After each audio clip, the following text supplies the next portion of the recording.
আজকে একটা খুব এক্সাইটিং নিউজ দেবো, সত্যি এক্সাইটিং।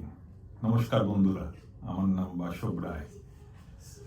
আজকে এক্সাইটিং নিউজ হচ্ছে যে আমি তো বেশ কিছু বছর ধরে বিভিন্ন প্ল্যাটফর্মে দুই বাংলাকে নিয়ে আমরা কাজ করছি এবং ভবিষ্যতেও করে যাব।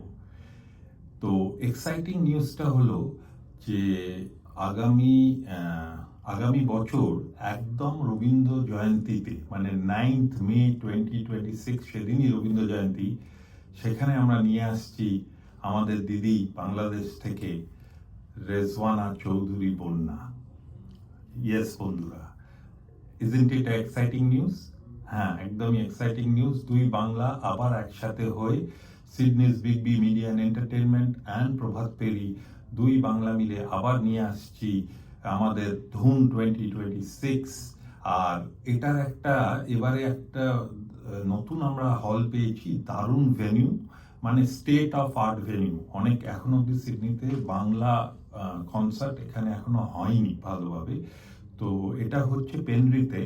নামটা পেনরিথ হলেও বেশি দূর নয়, anywhere from Sydney half an আওয়ারের মধ্যে পৌঁছে যাওয়া যাবে। So it's not day.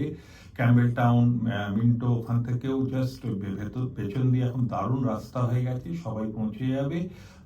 অজস্র পার্কিং, কোনো পার্কিংয়ের কোনো প্রবলেম নেই, আর দারুণ অ্যাকোস্টিক। তাই তাই এবারে আমরা এই ভেন্যুটা নিয়েছি। আর সিডনি তো অলওয়েজ সিডনি বিগ বিকে সাপোর্ট করে, তো আমি জানি এবারও সাপোর্ট পাবো আমি তোমাদের থেকে। তাই চলে এসো সবাই মিলে, আমরা এই প্রোগ্রামটাকে সাকসেসফুল করি। দুই বাংলা মিলে আবার হাত ধরাধরি করে প্রভাত পেরি ও সিডনি বিগ বি মিলে আমরা দেখব রেজওয়ানা চৌধুরী বন্যা, আমাদের দিদিকে রবীন্দ্র জয়ন্তীতে 2026 9th মে। দেখা হবে বন্ধুরা।